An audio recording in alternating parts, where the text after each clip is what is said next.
This is what I mean when I say I just want to be comfortable. You see?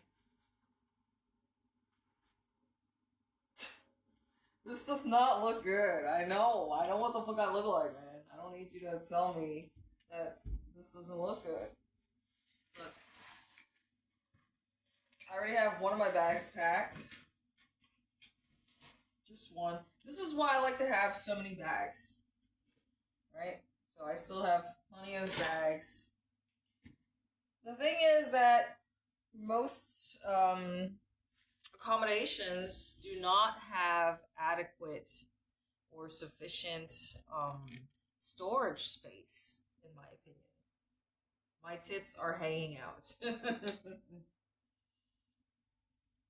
That's the way I like it. Alright, I need to make sure I have at least a few good seconds with the girls before I go on being a toxic boy mom.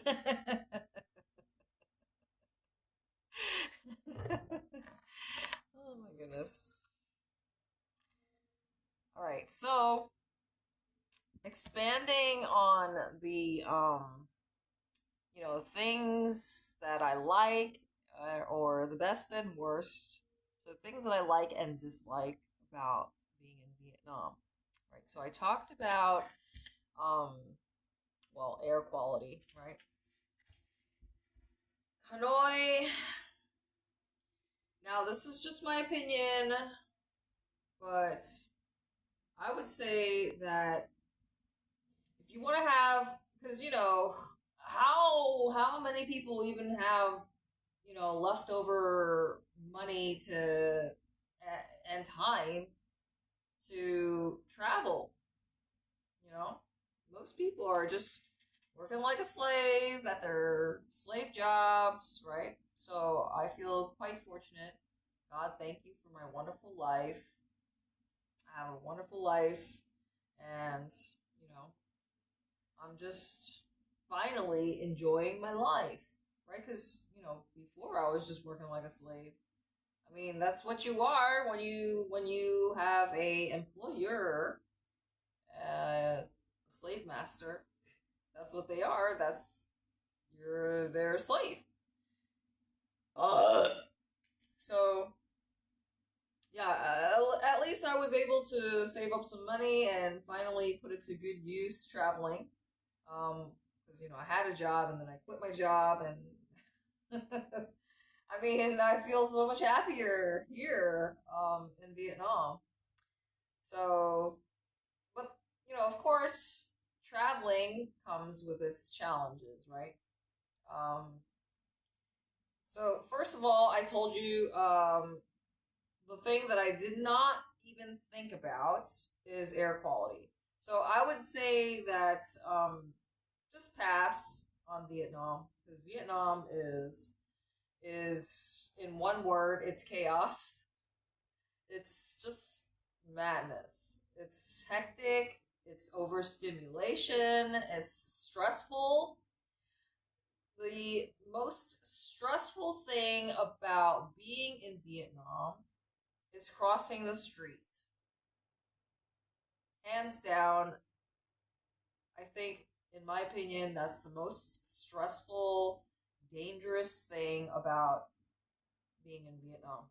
So just pass. Pass, skip Vietnam, go somewhere chill.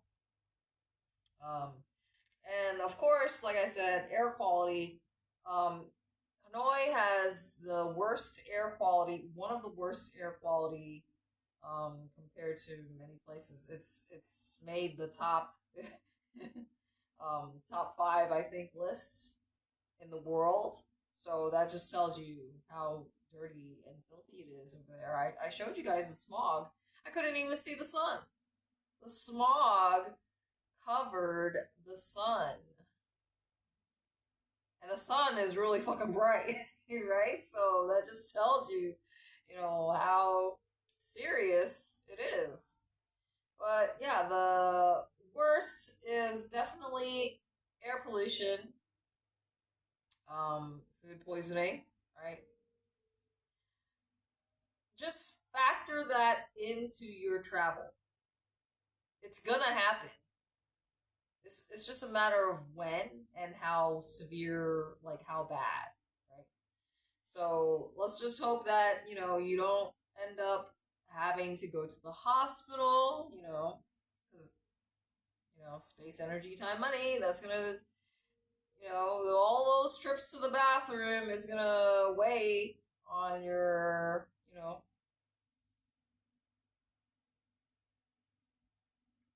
how you feel about possibly even coming back.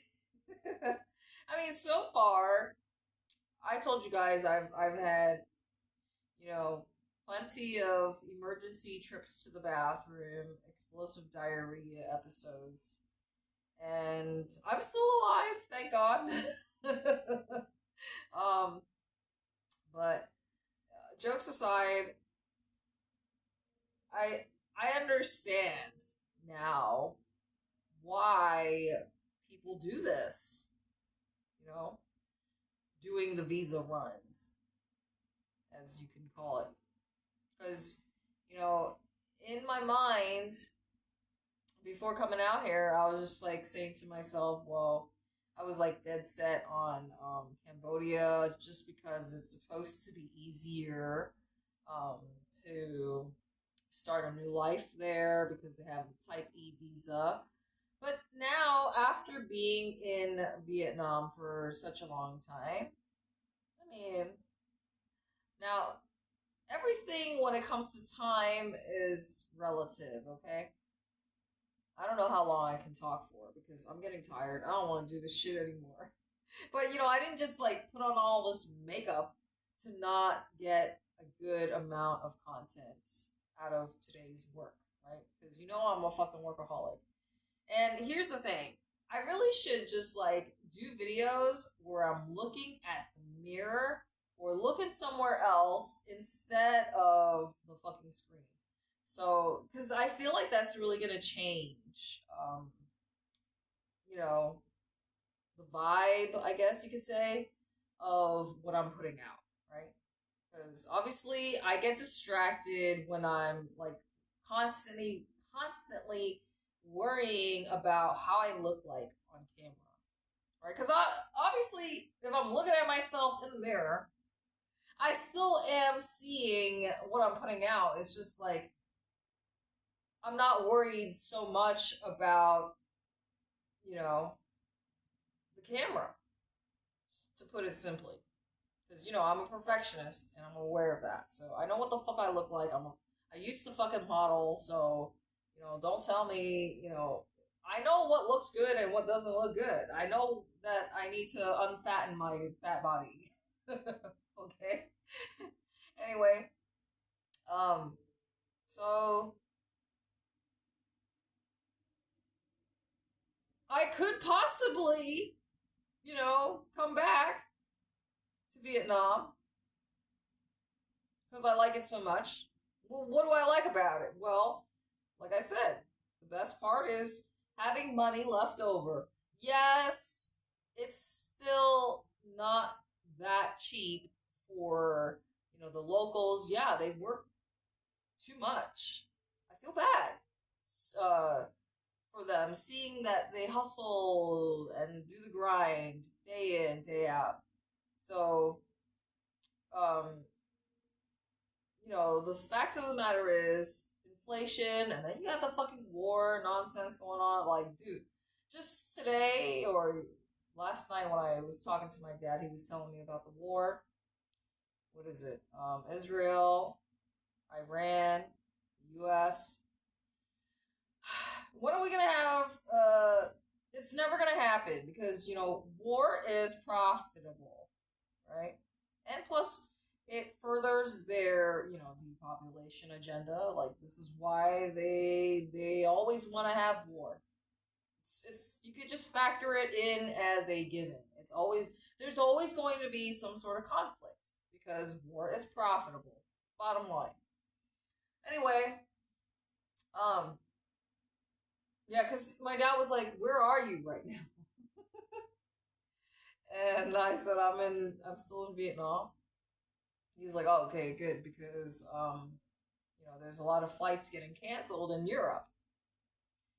So, I mean, that just tells you how often I talk to my dad, right? Because my parents are like, "Where the fuck are you? You don't even know where the fuck." This is why I just like change the group chat names. But like sometimes when I call my dad, he doesn't even answer because he's like, "I don't recognize the number. You got too many fucking numbers." Anyway, yeah. I mean, I'm trying to call my dad more, not my mom, because my mom never has anything nice to say. It's the truth. Yeah, so because I'm daddy's little girl and I do worry about him, I was like, well, I know AI technology is so advanced, like, how am I supposed to know if the person on the other end that I'm talking to is really my dad and not AI?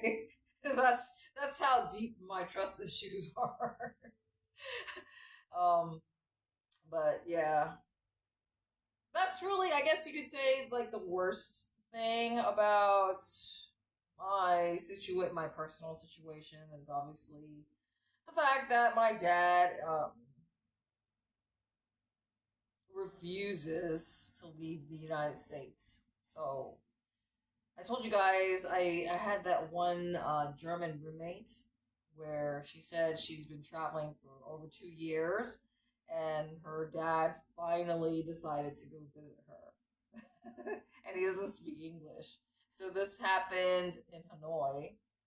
Um, and I was telling you that I felt a little jealous because, I don't think that would ever happen for my dad. Like, I mean, he's not even willing to get a new passport, to renew his passport.